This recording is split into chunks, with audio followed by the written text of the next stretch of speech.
আসানসোল কর্পোরেশনটা গঠনই হলো অবৈধভাবে, লুট করে গঠন হয়েছে, তাহলে তাদেরকে আগে সরান, তারপর তো হয়ে গেল কাজ শেষ।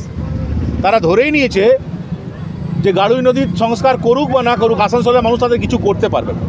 আলটিমেটলি বাধ্য হয়ে বারবার বলা সত্ত্বেও তাদের গন্ডালে চামড়া, তারা শুনে না। বাধ্য হয়ে আজ আমরা বিকেল 6টা অবধি এখানে ধর্নায় বসছি। এরপরেও যদি পদক্ষেপ না নেয়, এরপরেও যদি গাড়ুই নদীর স্থায়ী সমাধান না হয়, তাহলে আগামী দিনে লাগাতার আন্দোলন, আসানসোলের মানুষকে নিয়ে লাগাতার আন্দোলন আমরা নামব। আসানসোলের রেলপাড়ের অঞ্চলে গাড়ুই নদীর দ্বারা উৎপন্ন সমস্যা সমাধানের জন্য ধর্ণা প্রদর্শন কর্মসূচি পালন করছে বিজেপির পক্ষ থেকে, যেখানে উপস্থিত ছিলেন বিশেষ বক্তা প্রাক্তন মেয়র তথা বিজেপি নেতা জিতেন্দ্র তিওয়ারি। এছাড়াও গাড়ুই নদী হইতে সাবধান, রেলপাড় অঞ্চলের রাস্তা বেহাল, বিধবা ও বৃদ্ধা পেনশন, পরিষ্কার পরিচ্ছন্নতার সমস্যা, জলের সমস্যা প্রভৃতি কিছু নিয়ে সামনে নিয়ে আস এদিনের এই ধর্ণা কর্মসূচিতে। এদিন আসানসোলের ধাদগাঁ রোডের মঙ্গল পাণ্ডে সেতুর নিকট এই ধর্ণা কর্মসূচি অনুষ্ঠিত হয়। पेंशन तो मिलता था, अभी बंद है क्या? हाँ, समस्या उसके ऊपर कॉरपोरेशन का जो एक तो स्टैचू बन गया, कॉरपोरेशन हम लोग का आसनसोल म्यूनिसिपल कॉरपोरेशन जो इतना लूट करने के बाद, जीतने के बाद भी उन लोग का आँख क्यों नहीं खुल रहा है कि जो आदमी का वृद्धा पेंशन नहीं मिल रहा है, विधवा पेंशन नहीं मिल रहा है, रास्ता सफाई नहीं हो रहा है, गाड़ुई नदी का समस्या नहीं हल हो रहा है। गाड़ुई नदी के लिए इतना थी बोर्ड मीटिंग में पास करके आया, रुपया कहाँ गया? आदमी का टैक्स का पैसा कहाँ जा रहा है? आज गरीब आदमी के लिए सोचने के लिए इन लोग का पास टाइम नहीं है। और आसनसोल कॉरपोरेशन का जो आधिकारिक लोग बैठे हुए हैं, क्या कर रहे हैं ये लोग?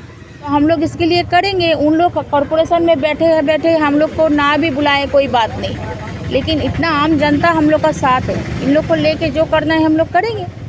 आईनी तो बहुत काम है, वो सब काम हम लोग करेंगे, लेकिन ऐसे आसनसोल को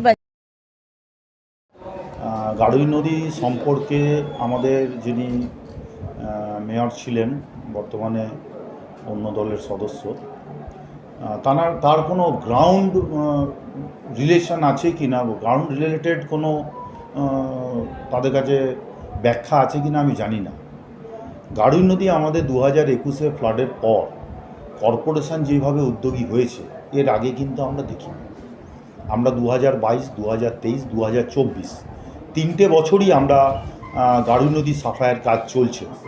আমি বিশেষ করে সংবাদ মাধ্যমের বন্ধু আপনাদের আহ্বান করছি যে আপনারা গাড়ুই নদী রেলপাড়ে এখন যান, যেখানে কাজ চলছে, সাফাইয়ের কাজ চলছে, যেভাবে ডাম্পিং করা হচ্ছে, ডাম্পিং থেকে কোথায় মালটা পড়ছে, ডিটেল আপনারা দেখুন। এবং যারাই বক্তব্য রাখছেন, ধর্নায় বসেছেন, তারা খবরের কাগজে চর্চায় আসার জন্য, বাস্তবে মাটির সাথে তাদের কোনো যোগাযোগ নেই।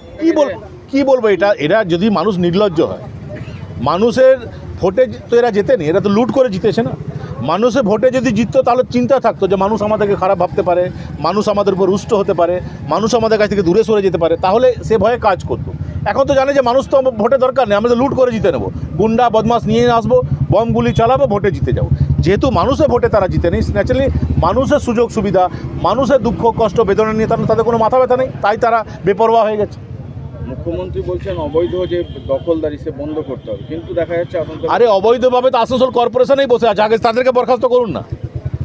মুখ্যমন্ত্রী যদি অবৈধ কর্মকাণ্ড বন্ধ করতে চাইছেন, তাহলে এই যে আপনার যে এরা সবটাই আইবাস, কোনোটাই এরা করতে পারবে না।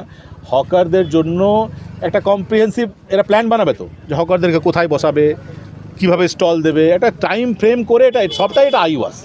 যেহেতু অন্যান্য ইস্যু আছে, মানুষের ক্ষোভ আছে, উন্নয়ন হচ্ছে না, তো এই ইস্যুগুলো তুলে একটা মিডিয়ার অ্যাটেনশন অন্যদিকে ড্র করার একটা চেষ্টা করা হচ্ছে। আসানসোল থেকে সঞ্জয় যাদবের রিপোর্ট, 99 নিউজ বাংলা।